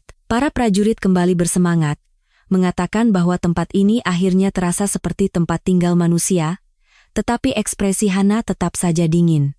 Bersandar di jendela ruang komandan, ia menenggak segelas espresso pahit. Sambil menikmati rasa pahit di ujung lidahnya, ia bergumam. Badai akan datang. Kapten Dewa yang berada di sisinya bertanya dengan heran. Bambang sedang dalam proses penyidikan, dan para perwira yang terlibat juga sudah diajukan ke Dewan Kehormatan Perwira. Bukankah semua daging busuk di unit ini sudah dipotong? Bambang hanyalah ekornya. Setelah merasakan sakitnya ekor yang terpotong, sekarang giliran tubuh raksasanya yang akan bergerak untuk menelan kita. Firasat tajam Hana tidak pernah salah. Pada saat yang sama, di markas Kodam SES, Mula Warman, di ruang asisten personalia, jalang gila ini berani-beraninya memotong sumber penghasilanku. Letnan Kolonel Heru Santoso gemetar karena marah, menggertakkan giginya. Matanya dipenuhi keserakahan dan dendam. Ia adalah teman seangkatan Bambang di Akmil, dan orang kuat di balik layar yang selama ini melindungi Bambang sambil menerima suap manis darinya. Hubungan mereka terjalin oleh nafsu yang kotor dan lengket. Penangkapan Bambang tidak hanya memutus aliran setoran tebal yang masuk setiap bulan, tetapi juga situasi genting di mana percikan apinya bisa membakar seragamnya sendiri. Untungnya, Bambang belum menyebut nama Heru. Ia tahu secara naluriah bahwa begitu ia berkhianat, satu-satunya tali penyelamat yang bisa menolongnya dari luar akan putus. Hana Wulandari, lulusan Kopassus, ya? Mungkin dia jago di medan tempur. Tapi di sini, di mana pena dan politik berkuasa, dia tidak akan bisa berbuat apa-apa. Heru tersenyum sinis dan mengangkat gagang telepon. Selamat siang, asisten intelijen, ini saya. Ya, mengenai kasus di Resimen 1, ada informasi rahasia yang masuk bahwa disiplin di sana mengendur karena pergantian komandan. Sebaiknya kita melakukan inspeksi mendadak tingkat Kodam. Kita harus menggeledahnya sampai ke debu terakhir untuk memberikan contoh yang tegas, bukan begitu? Senyum licik dan licin seperti ular terukir di bibirnya. Itu adalah deklarasi perang yang kejam, untuk mencabik-cabik Hana dengan pisau legal bernama peraturan. Keesokan harinya, pukul 2 siang, alarm darurat yang tajam berbunyi di pos penjagaan Korem 1 yang damai. 2 mobil hitam dengan suara mesin yang berat berhenti mengancam di depan gerbang utama. Dari balik jendela, terlihat tatapan mata yang tajam. Inspeksi khusus Kodam. Buka gerbangnya sekarang. Seorang mayor yang turun dari mobil menggeram seperti binatang buas. Ia mendekat dan menusuk dada prajurit penjaga. Tim pemeriksa sudah datang, kenapa gerakanmu lambat? Mau kariermu tamat? Saat gerbang besi terbuka, sekelompok orang berpakaian hitam menyerbu masuk seperti awan mendung. Langkah mereka angkuh dan sombong, seolah pasukan pendudukan yang menaklukkan wilayah musuh. Di ruang komandan, Hana mengatupkan bibir merahnya dan perlahan bangkit. Aura dingin yang mengalir di seragamnya memenuhi ruangan. Akhirnya mereka datang. Brak! Pintu terbuka dengan keras seolah akan hancur, dan Letkol Heru Santoso masuk terengah-engah. Di belakangnya, para pemeriksa berbaris mengintimidasi seperti bayangan hitam. Heru menatap Hana dari atas ke bawah dengan senyum sinis dan mengulurkan tangannya. Tidak ada hormat. Selamat siang, Kolonel Hana. Saya asisten personalia, Heru Santoso. Kali ini, saya yang memimpin tim inspeksi. Meskipun pangkat Hana lebih tinggi, ia menunjukkan superioritas aneh dengan dukungan kekuasaan di belakangnya. Hana mengabaikan tangan kotor itu dan menatapnya dengan tatapan sedingin es. Singkirkan tanganmu. Bukankah dasar seorang prajurit adalah memberi hormat saat melihat atasan? Apa di Kodam diajarkan etika seperti itu? Wajah Heru memerah karena malu. Dipermalukan di depan anak buahnya, ia mengangkat tangannya dengan gemetar dan memberi hormat sekenanya. Garuda, suaramu tidak bertenaga. Ulangi, Garuda. Inspeksi mendadak, ya? Apa ada urusan mendesak sampai harus datang tengah malam tanpa surat perintah? Heru menahan amarahnya dan menggertakkan gigi. Ada informasi bahwa disiplin di unit Anda berantakan karena kasus Letkol Bambang. Kami datang untuk memotong daging busuk dan merombak total operasional unit ini. Kedoknya adalah inspeksi, tetapi kenyataannya adalah perburuan. Baik. Akan kusiapkan panggungnya. Tapi ingat, jika kau menyentuh anak buahku seujung rambut pun secara tidak adil, maka itu artinya perang. Hahaha. Tenang saja, kami hanya akan mengayunkan pedang hukum dan peraturan. Heru tersenyum dingin seperti ular dan meninggalkan kantor. Sejak saat itu, unit tersebut berubah menjadi neraka. Para pemeriksa, seperti kawanan hyena lapar, menyebar dalam tim 3 orang dan mencabik-cabik unit. Mereka mencari-cari kesalahan sekecil apapun, dari sebutir debu hingga satu goresan pena, untuk mencekik mereka. Di barak, terdengar teriakan-teriakan keras. "Hei, kenapa posisi lemari ini begini? Lihat sepatumu, penuh lumpur. Tidak punya semangat, ya? Cepat push up." Di ruang administrasi, udara membeku. "Hei, kepala seksi operasi. Matamu buta? Peraturan menyebutkan ukuran font 12, kenapa ini 10? Ganti semuanya, jangan harap bisa tidur malam ini." Di dapur, celaan terus berlanjut. "Lihat cara kalian mensterilkan pisau. Talenannya basah. Tidak lihat? Juru masak. Ini kelalaian tugas. Tulis surat pernyataan. Ini jelas-jelas pembalasan dan tirani." Mata para anggota unit meredup karena putus asa, dan erangan kemarahan terdengar di mana-mana. Heru menikmati jeritan itu seperti musik, merasakan kenikmatan yang luar biasa. "Sakit, kan? Ini semua akibat ulah komandan resimen kalian. Salahkan saja Hana Wulandari." Ia memeras darah dan keringat para prajurit untuk mencekik Hana. Taktik licik yang menyasar fakta bahwa bagi seorang komandan, penderitaan anak buahnya adalah rasa sakit seolah dagingnya terkoyak. Menjelang senja, Heru kembali ke ruang komandan dan melemparkan laporan tebal di depan Hana seperti sampah. "Kolonel Hana, ini benar-benar luar biasa, ada lebih dari 100 temuan. Rambut tidak rapi, senjata berkarat, dokumen berantakan. Apa bisa berperang dengan kondisi seperti ini? Korem ini harus segera ditetapkan sebagai unit dalam perhatian khusus, bahkan mungkin dibubarkan." Hana bahkan tidak melirik laporan itu, hanya menopang dagunya dan menatap Heru. Bibir merahnya terbuka. "Jadi, kesimpulan apa yang kau inginkan? Tanggung jawab komando harus ditegakkan. Anda akan menerima teguran tertulis. Dan sebagai bonus, seluruh prajurit Korem 1, cuti dan pesiar dibekukan total, sampai disiplin mereka benar-benar pulih." Pembekuan cuti. Bagi para prajurit yang penuh semangat, itu sama saja dengan hukuman mati. Taktik yang sangat kejam dan fatal untuk menghancurkan kepemimpinan Hana dan mengubah anak buahnya menjadi musuh. Heru gemetar karena euforia kemenangan. Hebatnya Kopassus pun pasti tak berdaya di hadapan peraturan. Namun, ia lupa. Yang dipelajari Hana di pasukan khusus bukan hanya teknik membunuh. Perang psikologis yang cermat, memanfaatkan psikologi musuh dan menyerang titik vitalnya. Itulah operasi khusus yang sebenarnya. Ia tersenyum dingin, mengeluarkan sebuah buku tebal dari laci. Buku peraturan disiplin prajurit TNI. "Letkol Heru, peraturan yang begitu kau puja? Mari kita bedah sampai tuntas." Mata Hana berbinar seperti binatang buas. Tirai serangan balasan yang gemilang telah terbuka. Hana membuka buku peraturan dengan jarinya yang lentik. Suara kertas yang dibalik memotong ketegangan dengan tajam. Ia mengambil pena merah, bersiap untuk mencabik-cabik laporan Heru. Pertama, rambut prajurit. Lihat peraturan Panglima TNI tentang seragam, pasal 15.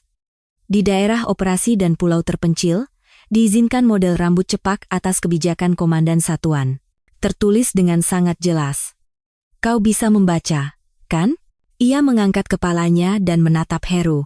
Tatapannya seperti predator yang mengincar mangsa. Unit kita sedang dalam operasi di perbatasan. Artinya, perkataanku adalah hukum.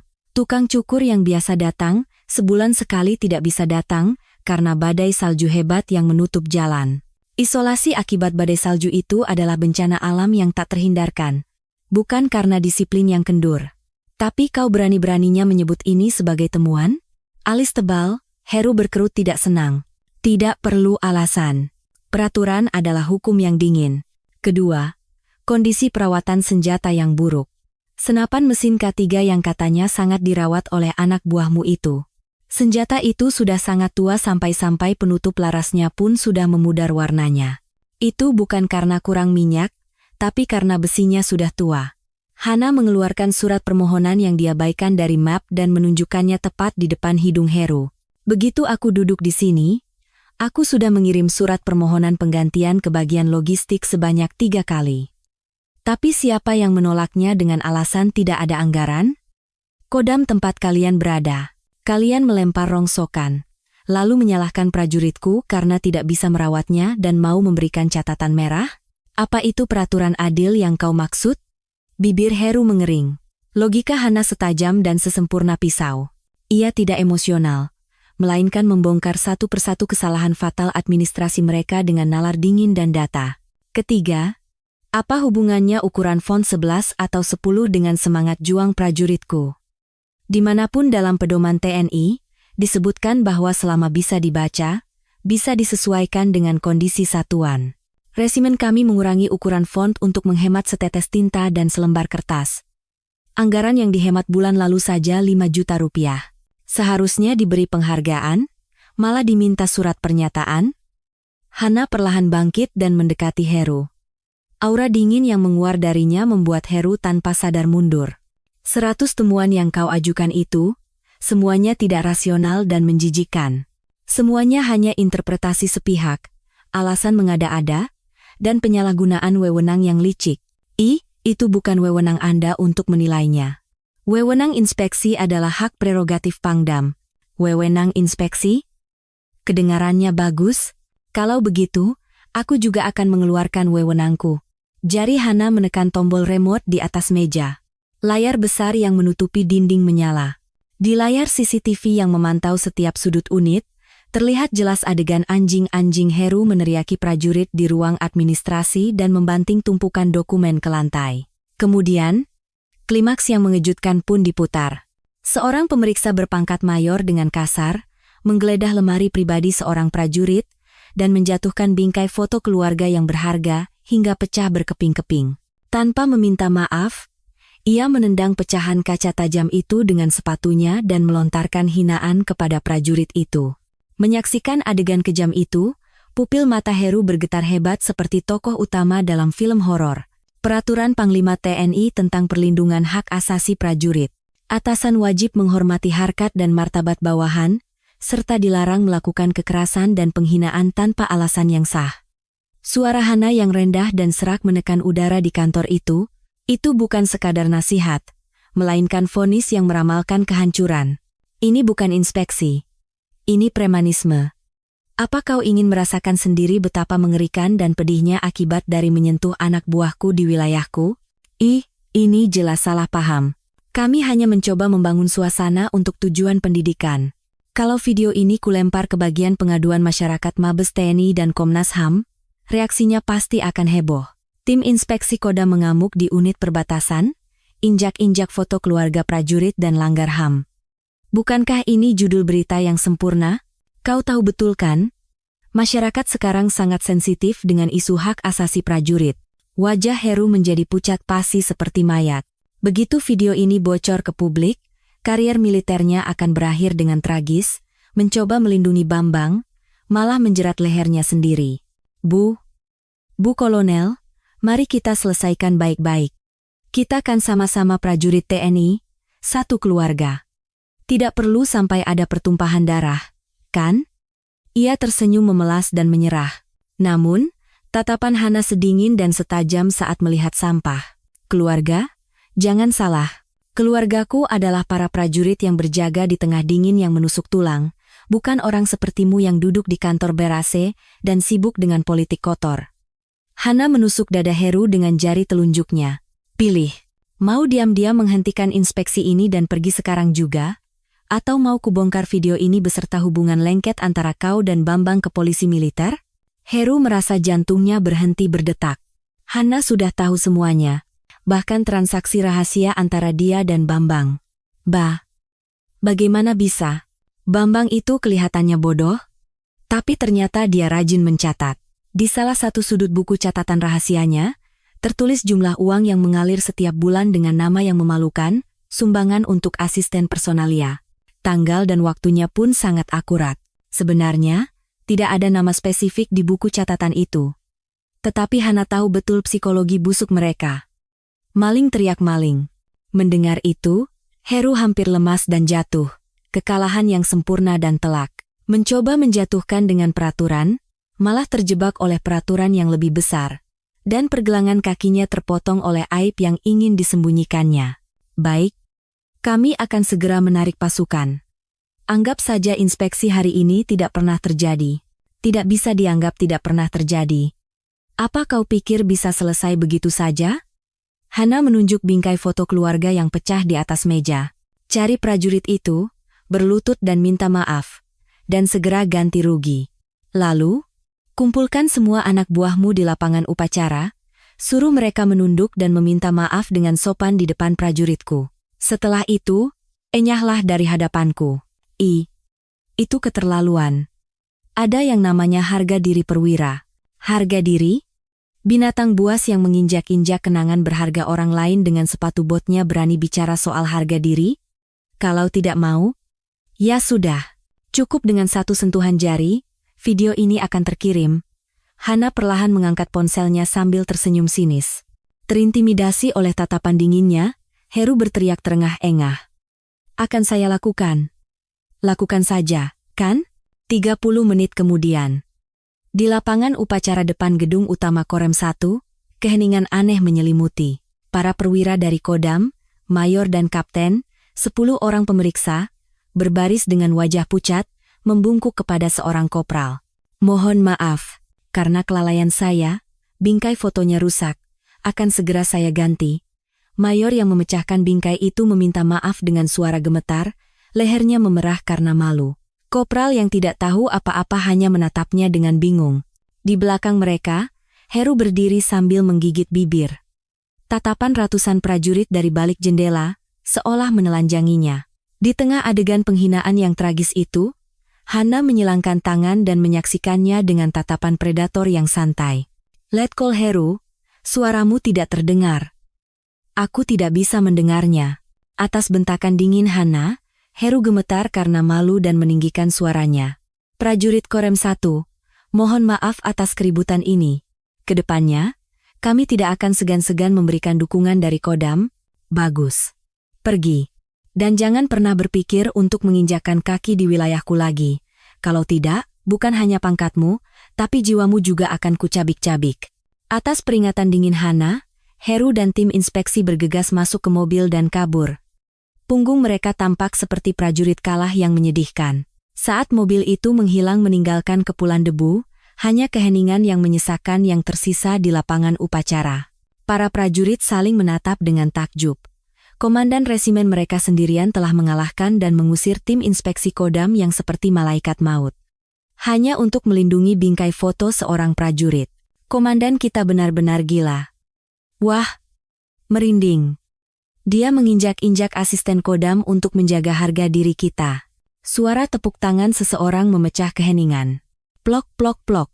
Gema kecil itu seketika menjadi gelombang besar yang menyelimuti lapangan upacara. Teriakan seluruh prajurit seolah serempak menusuk langit. Ibu Komandan, kami cinta padamu. Garuda. Garuda. Hana tersenyum menawan, menatap para prajurit, lalu perlahan mendekati kopral yang memegang bingkai foto. Kau tidak apa-apa? Siap. Terima kasih, Ibu Komandan. Terima kasih banyak. Mata kopral itu berkaca-kaca. Hana menatap matanya dengan lembut. Foto bisa dicetak lagi. Tapi aku tidak tahan melihat harga diri kalian retak. Aku tidak akan pernah membiarkan anak buahku direndahkan dimanapun. Mengerti? Siap. Laksanakan. Hana menepuk bahu kopral itu dengan ringan dan berbalik menuju gedung utama. Tatapan panas para prajurit yang mengiringi punggungnya yang tegap bersinar lebih cemerlang dari medali apapun di dunia. Meskipun Heru telah disingkirkan, tatapan Hana tetap tajam. Dia hanyalah ekornya. Sekarang, reputasi burukku akan menyebar ke seluruh Kodam Sei, Mula Warman. Kolonel Hana dari Korem 1, jenis beracun berbahaya yang akan memisahkan tulang dan daging jika disentuh. Siapa target berikutnya? Hana mengepalkan tangannya dan menelan senyum dingin. Gerak maju pasukan Garuda baru saja dimulai. Kedamaian yang menyelimuti Korem 1 adalah ketenangan genting sebelum badai besar melanda. Insiden di mana Kolonel Hana Wulandari menyingkirkan asisten personalia, Letkol Heru, mengguncang seluruh Kodam. Beraninya seorang komandan resimen rendahan menghina stafku. Tinju Wakil Pangdam Viai, Mula Warman, Brigadir Jenderal Hartono, menghantam meja, menimbulkan getaran berat. Dia adalah pelindung Heru dan Bambang, seorang ambisius berkulit hitam yang mengincar posisi Pangdam. Fakta bahwa pion-pionnya satu persatu dipotong oleh Hana menanamkan rasa penghinaan dan dendam yang tak tertahankan pada harga dirinya yang besar. Hana Wulandari. Lulusan Kopassus, ya? Menarik. Akan kutunjukkan padanya betapa kerasnya pertarungan di lumpur lapangan. Seminggu kemudian, di ruang rapat utama Kodam yang tegang, diadakan rapat perencanaan untuk latihan gabungan tingkat korps. Di ruang rapat yang dihadiri oleh para petinggi Kodam dan komandan resimen, ketegangan terasa menyesakan. Dalam suasana berat seperti sebelum bom waktu meledak, Brigjen Hartono membuka suara sambil mengetuk-ngetukkan tongkat komandonya. Latihan kali ini mempertaruhkan nama baik Kodam Se. Mula Warman, Panglima Korps akan meninjau langsung, jadi tidak ada toleransi untuk kesalahan sekecil apapun. Ia menunjuk peta dan melanjutkan penjelasannya. Pihak penyerang adalah pasukan elit Kodam, Batalion Intai Tempur, Batalion Kavaleri, dan Batalion Mekanis. Mereka akan dipersenjatai dengan peralatan terbaru dan daya tembak yang luar biasa. Hartono tersenyum sinis sambil menatap Hana tajam. Dan pihak bertahan adalah Korem 1.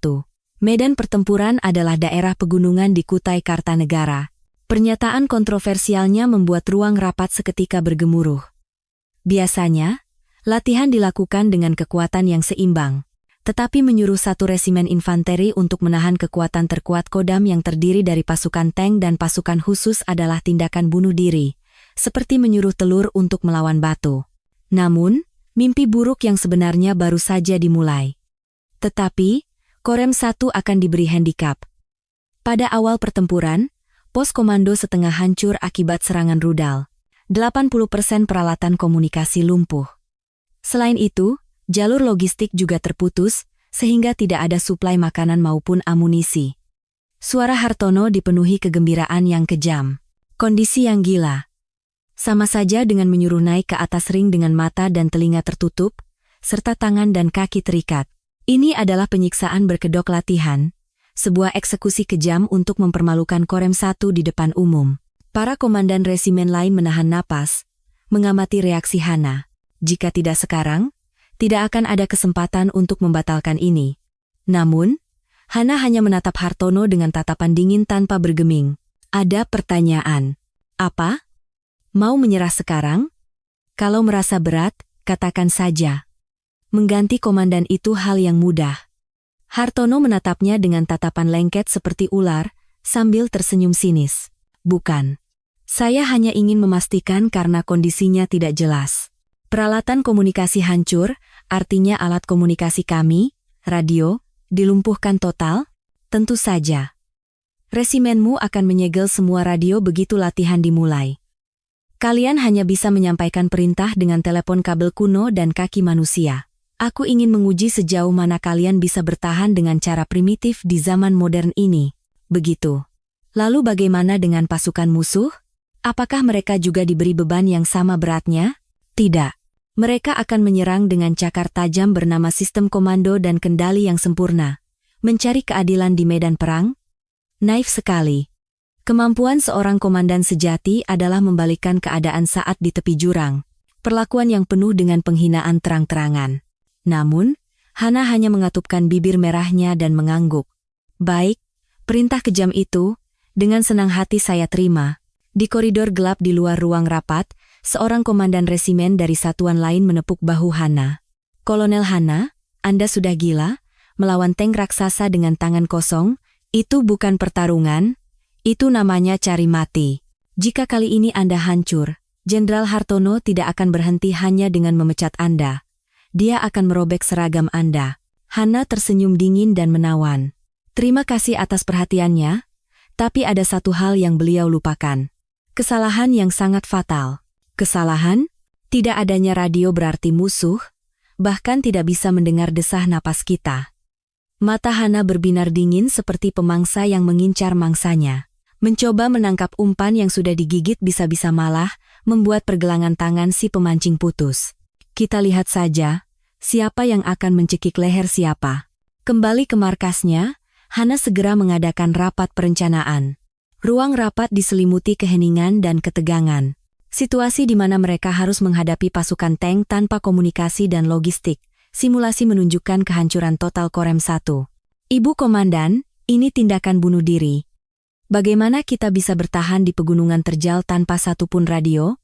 Kita pasti akan hancur berkeping-keping. Kepala seksi operasi memegangi kepalanya karena ketakutan. Hana perlahan menelusuri peta operasi dengan tongkat komandonya yang mulus. Kalian? Ingatkah pasal rahasia tentang keamanan komunikasi di buku pedoman lapangan? Siap. Kenapa tiba-tiba membahas pedoman? Di sana tertulis, keamanan komunikasi terbaik adalah keheningan total. Hana menggambar garis merah yang tajam seperti darah di atas peta. Musuh terlalu percaya diri dengan peralatan canggih mereka. Mereka mengira kita gemetar ketakutan dengan mata dan telinga tertutup, lalu akan menyerbu dengan gegabah di sepanjang jalan. Kesombongan itulah leher mereka. Leher mereka? Kesombongan yang mengabaikan dasar-dasar. Hana perlahan menatap para stafnya, menanamkan getaran aneh. Kita akan membuang radio. Sebagai gantinya, kita akan menggunakan bahasa rahasia yang hanya kita yang tahu. Kita akan membentuk jaringan saraf manusia dengan prajurit-prajurit yang lincah dan menguasai medan. Dan kita akan berbisik secara rahasia dengan asap, bendera, dan cermin yang memantulkan matahari. Asap dan cermin? Seperti menara suar zaman dulu, cara yang bahkan tidak bisa dibayangkan musuh akan menjadi pisau yang paling mematikan. Dan kita tidak akan bertahan dengan diam. Tugas bertahan tapi tidak bertahan, bersembunyi di parit menunggu dihantam artileri tank adalah bunuh diri. Aku tidak akan membiarkan kita mati konyol seperti yang mereka inginkan. Ujung tongkat komando Hana melewati area pertempuran di peta. Dengan lembut menyusuri punggung bukit rahasia di kedua sisi jalur serbuan musuh. Penyergapan. Kita kosongkan markas dan bersembunyi di kegelapan hutan. Saat mereka mengira ini rumah kosong dan masuk lebih dalam dengan lengah, kita akan mematahkan leher mereka dengan cara yang paling primitif dan kejam. Mari kita tunjukkan pada mereka bahwa prajurit yang berprinsip dan membawa dendam lebih menakutkan dari mesin yang berkilauan. Hari H latihan, pukul 4 dini hari, di kawasan pegunungan Kutai Kartanegara. Di tengah hawa dingin -15 derajat yang seolah menguliti kulit, sinyal dimulainya latihan merobek langit malam. Latihan dimulai. Saat ini juga, jaringan komunikasi Korem 1 padam. Pasukan musuh mulai bergerak. Bersamaan dengan siaran kering dari pengendali latihan, tank-tank musuh mulai bergerak maju, menguasai jalan dengan suara gemuruh yang mengguncang bumi. Di belakangnya, kendaraan lapis baja berat mengikuti seperti mengejar mangsa. Komandan pasukan penyerang mabuk oleh kemenangan. Korem 1 sunyi senyap. Tidak ada sinyal yang terpantau. Jelas sistem komando mereka lumpuh dan mereka gemetar ketakutan. Hah, rasakan. Kolonel Hana yang angkuh itu ternyata hanya omong kosong. Kompi kavaleri, percepat laju, hancurkan dan injak-injak markas resimen mereka dalam sekejap. Dengan semangat yang tak terbendung, pasukan musuh mencoba menembus garis pertahanan pertama. Namun, yang menyambut mereka hanyalah keheningan. Apa ini? Tidak ada siapa-siapa. Komandan garda depan berhenti dengan napas terengah-engah. Parit dan benteng pertahanan kosong. Tidak ada jejak pertempuran, tidak ada jejak pelarian. Hanya keheningan aneh. Seolah hantu yang telah lewat, keheningan mengerikan menyelimuti mereka. Garda depan melapor. Musuh lenyap. Sepertinya mereka kabur ketakutan. Kabur? Seperti tikus mereka merangkak ke gunung. Ya? Abaikan saja dan terus maju. Rebut markasnya dan selesai. Pasukan musuh melewati benteng kosong dan tersedot lebih dalam. Tanpa mereka sadari, mereka telah memasuki pusat perangkap maut raksasa yang telah disiapkan Korem 1. Pada saat itu, Hana berjongkok seperti predator yang mengincar mangsa di balik batu besar di lereng gunung yang gelap. Ia bersembunyi di antara bau tanah yang pekat dan aroma rumput liar, menjadi satu dengan hutan, bahkan menahan napas. Bodoh sekali. Mangsanya masuk ke dalam mulut dengan sendirinya. Tank-tank raksasa mengguncang jalan dengan suara gemuruh, tetapi tatapan matanya tetap dingin. Keringat dingin mengalir di leher prajurit pembawa pesan yang tiarap di sampingnya. Hana perlahan mengangkat jarinya dengan gerakan anggun. Seolah seorang konduktor yang akan memulai klimaks. Jauh di puncak gunung, kilatan tajam menusuk retinanya, kilatan cermin, kedipan rahasia dan mematikan yang menandai dimulainya perburuan. Kena kau. Senyum tipis terukir di bibir Hana. Ia mengangguk pada pembawa pesan, dan bendera merah berkibar di udara. Saat itu, seluruh gunung yang tadinya sunyi seolah menghembuskan napas kasar dan bangkit seperti binatang buas. Suara ledakan merobek udara. Duar, duar, duar. Api dan asap yang membubung dari kedua sisi jalan menelan pasukan tank. Di tengah bau mesiu yang menyengat, tank-tank yang kehilangan arah bergerak kacau seperti binatang buas yang tersesat. Penyergapan? Di mana musuh? Jeritan ketakutan terdengar melalui radio. Asap putih seolah tentakel hidup yang membungkus dan mencekik mereka. Bruk, duar. Batang-batang pohon besar dan batu-batu menggelinding dari lereng gunung, menghancurkan jalan. Tank-tank yang jalur mundurnya terputus menjadi seperti tikus dalam perangkap. Ini bukan taktik yang canggih. Ini adalah perburuan naluriah dari binatang buas yang ditempa oleh latihan keras. Dasar-dasar pembunuhan yang paling kejam dan fundamental menurut buku pedoman. Pasukan modern yang sombong menjadi tak berdaya di hadapan perangkap primitif. Habisi mereka. Atas perintah pelan Hana, hutan memuntahkan api.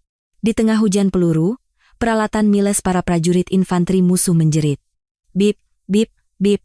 Suara peringatan kematian itu terdengar mengerikan seperti lagu pemakaman di tengah medan perang. Tank yang tangan dan kakinya, yaitu infanteri, telah dipotong, hanyalah raksasa buta. Di tengah asap tebal, para prajurit Korem 1 bergerak seperti hantu. Mereka melewati lapisan baja dingin tank, menyerang bagian belakang dan samping yang paling rentan. Hanya napas kasar dan mata yang berbinar yang membuktikan keberadaan mereka. Nomor 3 hancur. Nomor 4 diam. Teriakan pengendali latihan menggema di medan perang. Tidak mungkin. Hanya oleh infanteri rendahan. Komandan kompi musuh berteriak marah. Saat itu, asap mesiu tebal terbelah dan Hana muncul. Meskipun berdebu, penampilannya begitu dominan dan mempesona, seolah dewi perang yang turun. Seragamnya kotor oleh jejak pertempuran, tetapi lehernya yang berkeringat dan tatapan matanya begitu indah dan mematikan. Hana mendekati komandan musuh yang membeku dan berbisik pelan. Besar bukan berarti kuat. Bibirnya menyunggingkan senyum sinis. Tank yang terisolasi di gunung hanyalah peti mati panas. Kau tidak tahu dasar-dasarnya? Komunikasi terputus itu hanya alasan. Yang membunuh kalian adalah racun manis bernama kelengahan. Atas bentakan Hana, komandan musuh tidak bisa berkata-kata. Euforia kemenangan menyelimuti Korem 1. Mata para prajurit berbinar buas. Wah, kita berhasil, katanya pasukan elit, ternyata biasa saja. Sorak-sorai mereka seperti auman yang mengguncang hutan. Di tengah euforia kemenangan, nalar Hana tetap dingin. Belum selesai sampai benar-benar selesai, suara Hana dipenuhi aura membunuh yang dingin. Kirim tim khusus. Hancurkan jantung musuh, pos komandonya. Kita tidak tahu lokasinya, kata seorang staf. Hana tersenyum menawan dan menajamkan pendengarannya. Tidak terdengar suara jeritan mereka. Mereka berteriak ketakutan. Hana menikmati suara radio musuh yang terus berbunyi. Mereka mengumumkan lokasi mereka ke seluruh penjuru. Pergi dan potong lehernya. Atas perintahnya, tim khusus menyusup jauh ke dalam barisan musuh seperti bayangan di kegelapan. Untuk mematahkan leher mangsanya. Mereka menembus garis pertahanan musuh seperti hantu, memecah udara yang tegang, akhirnya terdengar satu kalimat penentu. Pos komando musuh direbut. Komandan ditawan. Siaran dari pengendali latihan memberikan kejutan, seolah menyiram air dingin ke ruang situasi Kodam. Hanya keheningan yang menyesakkan yang menyelimuti. Wakil Pangdam hanya bisa membuka dan menutup mulutnya, seolah tidak percaya dengan kenyataan di depan matanya. Pasukan infanteri yang terisolasi telah melumat habis pasukan mekanis modern dan bahkan memenggal kepalanya. Keheningan berat itu dipecah oleh tawa terbahak-bahak Panglima Korps. Hahaha. Benar-benar mendebarkan. Ia tidak bisa menyembunyikan kegembiraannya dan bertepuk tangan. Pembalikan yang sempurna sampai membuatku merinding. Pasukan yang bergantung pada mesin hanyalah cangkang kosong. Korem 1 bertempur dengan naluri. Semangat juang liar itu yang sebenarnya, tatapan Panglima Korps tertuju pada Hartono. Seketika, punggung Hartono terasa dingin. Jenderal Hartono, kau harus menulis di laporanmu, tanpa menghilangkan satu huruf pun, bagaimana skenario kotormu itu terkoyak, alasan mengapa kalian dihancurkan dengan telak, meskipun memiliki kekuatan yang luar biasa. Panglima Korps membungkuk ke arah Hartono dan menggeram pelan. Dan niat busukmu yang sengaja menjerumuskan mereka ke dalam kematian untuk dinikmati? Semuanya, apa kau pikir bisa menipuku? Keringat dingin bercucuran di dahi Hartono. Itu bukan latihan, itu penyiksaan. Tetapi Kolonel Hanna. Mata Panglima Korps menyipit. Dot keluar dari neraka itu dan menggigit lehermu. Hartono menunduk dengan wajah memerah karena malu. Sementara itu, di lokasi latihan, suasana penuh dengan semangat yang membara. Para prajurit yang mabuk oleh kemenangan saling berpelukan erat, menghirup bau keringat satu sama lain. Para prajurit tersenyum lebar memperlihatkan gigi putih mereka di antara krim kamuflase yang luntur. Wajah mereka berkilau karena keringat dan kebahagiaan. Hanna menyilangkan tangan dan memandangi pemandangan itu dengan senang, dan sedikit tatapan sayu. Wakil Komandan Resimen mendekat dengan wajah bersemangat. Ibu Komandan, kita berhasil. Kita hancurkan mereka dengan sempurna. Tidak. Tatapan Hanna tertuju pada gerakan panas para prajurit. Anak-anak buas itu yang menang. Aku hanya melepaskan tali kekang mereka. Ia mengeluarkan sebatang koklat dari sakunya. Gerakannya membuka bungkusnya terasa sangat lembut. Pemandangan ia menggigit koklat hitam di antara bibir merahnya tampak sangat manis dan berbahaya. Rasa manis pekat yang meleleh di lidahnya mendinginkan panasnya pertempuran. Sekarang tidak ada lagi yang bisa meremehkan kita. Tetapi tatapan matanya kembali menajam. Hartono, manusia ular itu tidak akan tinggal diam. Kemenangan ini bukan sekadar akhir dari latihan. Itu adalah pukulan telak yang dilancarkan pada kekuasaan busuk dan sinyal dimulainya legenda Hanna Wulandari. Itu adalah pukulan telak yang menghantam rahang para petinggi korup, dan momen di mana Korem 1 yang tadinya terpuruk berubah menjadi predator yang paling mematikan dan menawan. Sejak hari itu, nama Hanna Wulandari menimbulkan getaran dingin di seluruh angkatan darat, terukir dalam sebagai bunga mematikan yang tidak boleh disentuh, seorang wanita tangguh. Legenda yang baru saja mekar, tirainya telah terbuka. 3 hari setelah latihan berakhir, di ruang rapat utama markas Korps, evaluasi pasca latihan sedang berlangsung dalam suasana tegang. Di ruangan yang dihadiri oleh Panglima Korps, Pangdam, dan para komandan di bawahnya, keheningan terasa menyesakan, dan udara di ruang rapat terasa genting seolah berjalan di atas lapisan es tipis. Hasilnya lebih dari sekadar mengejutkan. Resimen infanteri yang terisolasi telah menghancurkan pasukan mekanis elit dan bahkan merebut pos komandonya. Harga diri Kodam hancur lebur. Brigjen Hartono, dengan wajah memerah seolah akan meledak, mencengkeram mikrofon dengan kasar. Meskipun Korem 1 pada akhirnya meraih kemenangan, prosesnya diwarnai oleh pelanggaran aturan yang tidak bisa diabaikan. Tatapan Hartono menargetkan leher Hanna seperti ular yang mengincar mangsa. Niat licik untuk mencari celah dan merobek kemenangan sempurna Hanna. Asap berlebihan yang digunakan untuk menghalangi pandangan. Batu dan batang pohon yang digelindingkan bukanlah taktik, melainkan sabotase. Itu adalah pertaruhan berbahaya yang bisa saja berujung pada bencana besar.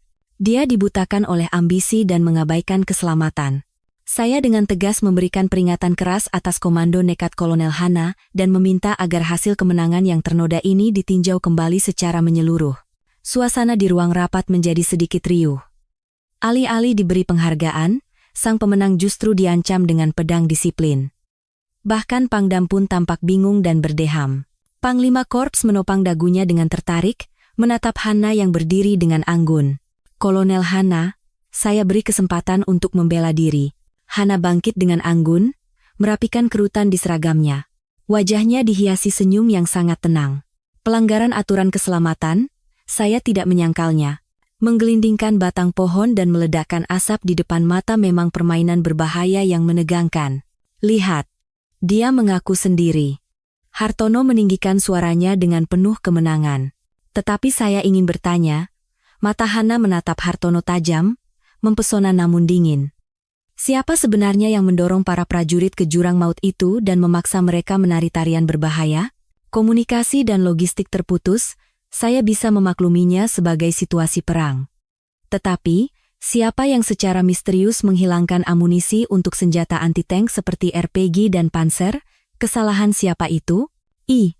Itu hanya kesalahan biasa di jalur logistik. Hanna memotong pembicaraan dan tertawa sinis. Seminggu sebelum latihan, saya sudah menelepon bagian logistik sebanyak 3 kali untuk konfirmasi. Namun, pada hari H, resimen kami tidak memiliki peralatan anti-tank sama sekali. Saat tank raksasa datang untuk melumat kami, yang diberikan kepada prajurit hanyalah senapan serbu. Hana menampilkan data logistik hari latihan di layar. Cap merah tidak dapat disediakan, tampak jelas seperti noda darah. Ini jelas-jelas percobaan pembunuhan. Sama saja dengan mengikat tangan dan kaki prajurit yang akan berangkat ke medan perang dan mendorong mereka untuk mati dengan tangan kosong. Ini adalah hasil dari perjuangan mati-matian untuk bertahan hidup, untuk tidak diinjak-injak. Apakah Anda punya hak untuk menyebut naluri bertahan hidup itu sebagai tindakan berbahaya? Hartono menggigit bibirnya hingga berdarah.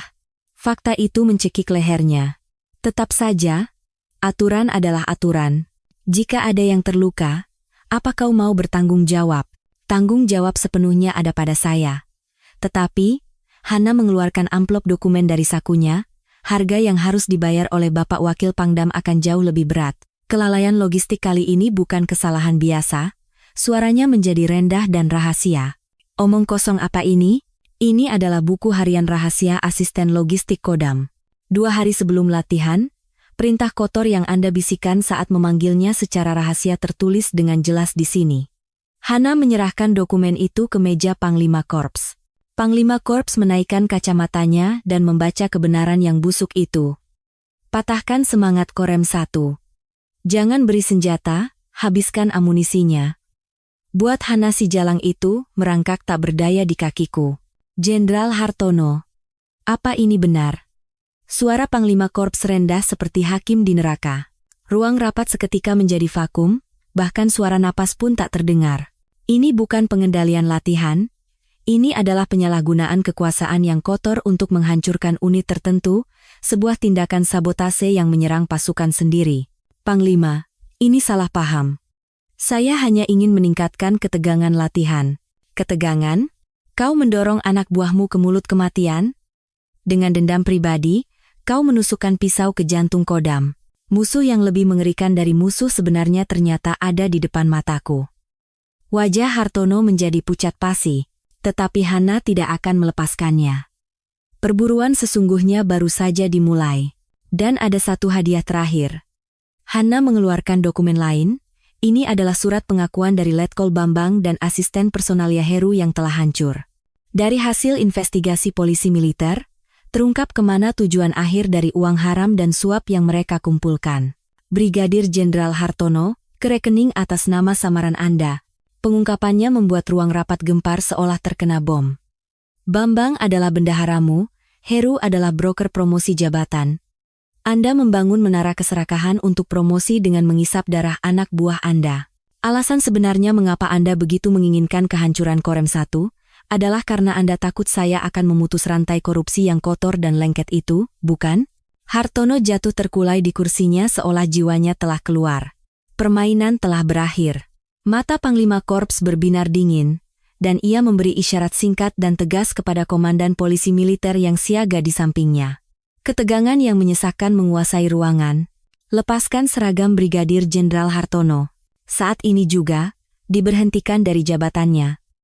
Tangkap atas tuduhan menerima suap, penyalahgunaan kekuasaan, dan menyabotase operasi suci. Tidak ada ampun, para petugas PM yang tegap bergegas maju dan membekuk kedua lengan Hartono, momen tragis di mana bintang di pundaknya jatuh. Ini jebakan. Hana.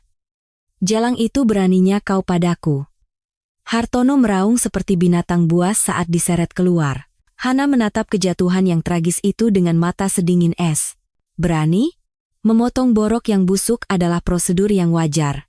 Ia memberi hormat dengan tegas kepada Panglima Korps dengan sikap yang menawan dan tanpa celah. Ujung pedang seorang prajurit harus diarahkan pada musuh, bukan menusuk punggung anak buah demi kepentingan pribadi. Itulah jalan prajurit berlumuran darah yang saya tempuh. Panglima Korps mengangguk dalam keheningan yang berat. Tatapannya dipenuhi rasa hormat terhadap Hana yang sangat tajam dan berbahaya.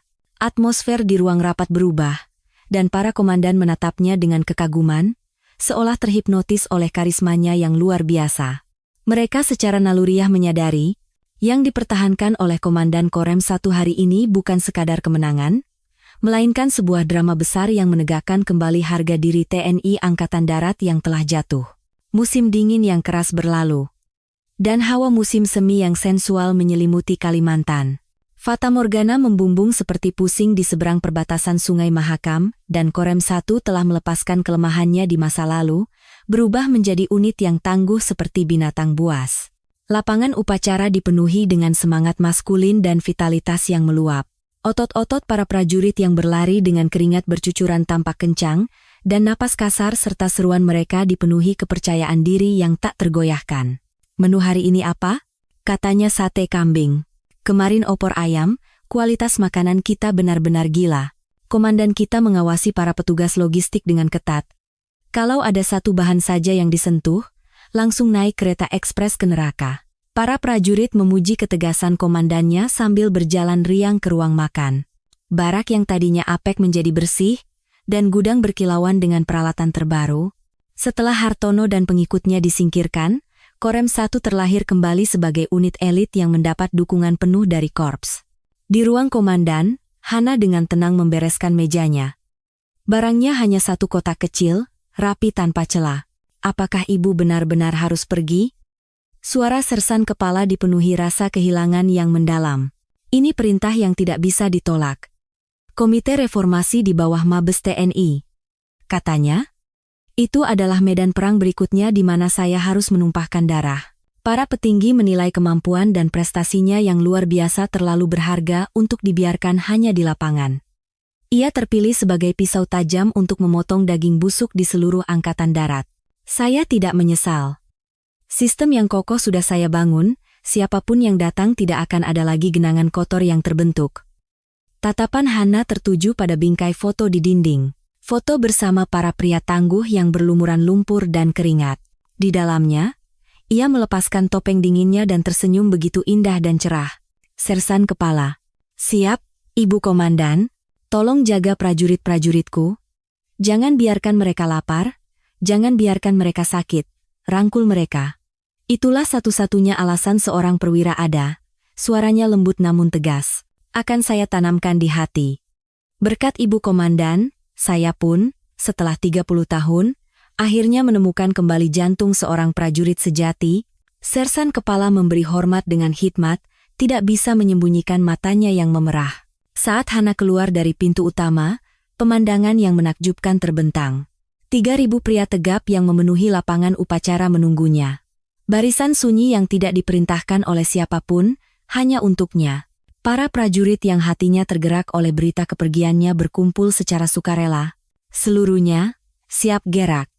Seruan wakil komandan resimen membelah udara. Kepada komandan resimen yang akan meninggalkan satuan, hormat gerak. Garuda. Suara 3.000 pria mengguncang langit Kalimantan. Itu bukan sekadar seruan. Itu adalah ledakan ketulusan dan rasa hormat yang membara dari para prajurit untuknya. Hana sejenak menghentikan langkahnya di tengah gelombang besar itu. Mata Hana Wulandari, si malaikat maut berdarah dingin yang katanya tidak punya air mata, berkaca-kaca. Alih-alih mimbar yang tinggi dan jauh, ia berjalan ke tengah-tengah gelombang prajurit yang menatapnya dengan panas, ke jantung mereka. "Terima kasih." Ia menggenggam tangan kasar Sersan II Budi Santoso di barisan depan dengan hangat. Prajurit muda yang menghalanginya di pos penjagaan pada hari pertama kedatangannya, kini telah menjadi pria yang tangguh dan dapat diandalkan. "Berkat kau yang mempertaruhkan nyawa untuk menjaga prinsip, aku tidak goyah. Unit yang memiliki prajurit sepertimu tidak akan pernah runtuh." Pujiannya membuat dada Sersan Budi membuncah. "Terima kasih, Ibu Kolonel, semoga sukses selalu." Sersan Budi meneteskan air mata yang ditahannya seperti tetesan hujan besar. Para prajurit di sekitarnya juga menyeka mata mereka yang memerah. Hana berjalan dengan tegap membelah gelombang perasaan haru itu menuju pos penjagaan. Di sepanjang jalan yang ia lewati, hormat para prajurit berlanjut seperti gelombang besar. "Garuda, Garuda." Gemuruh agung yang mengiringi punggungnya adalah medali tertinggi atas waktu yang penuh gairah dan sensual yang telah ia bakar di sini. Seorang komandan dengan pesona ganda, yang menunjukkan teror dingin kepada musuh dan pengabdian panas kepada pasukannya. Tepat sebelum naik ke sedan hitam yang menunggu di depan pos penjagaan, Hana berhenti dan perlahan menoleh ke belakang. Bendera yang berkibar liar diembus angin, dan ribuan pria yang mengulurkan tangan ke arahnya. Bahkan angin sungai Mahakam yang tajam pun terasa lembut seperti angin sepoi-sepoi yang membelai pipinya. Ia memberikan hormat terakhirnya yang paling sempurna dan indah. Sikapnya sempurna tanpa celah. Garuda. Mobil meluncur perlahan, dan pemandangan Korem satu yang menjauh di kaca spion mengecil seperti adegan film yang samar. Tetapi benih keadilan yang ia tanam di sana sudah berdenyut merah, menumbuhkan tunas. Hana menatap lurus ke depan dengan tatapan tajam. Pertarungan yang lebih besar dan berbahaya menantinya. Untuk menularkan keajaiban yang ia ciptakan di Korem 1 ke seluruh Indonesia, banyak musuh akan menunggunya dengan cakar terhunus. Tetapi ketegangan itu justru membuat darahnya mendidih. Tidak ada rasa takut, ia tidak sendirian. Keyakinan yang ia pertahankan, dan hati panas para prajurit yang memujanya melindunginya seperti baju zirah. Prajurit dengan nalar dingin, dan hati yang membara secara bersamaan. Legenda Hana Wulandari baru saja dimulai.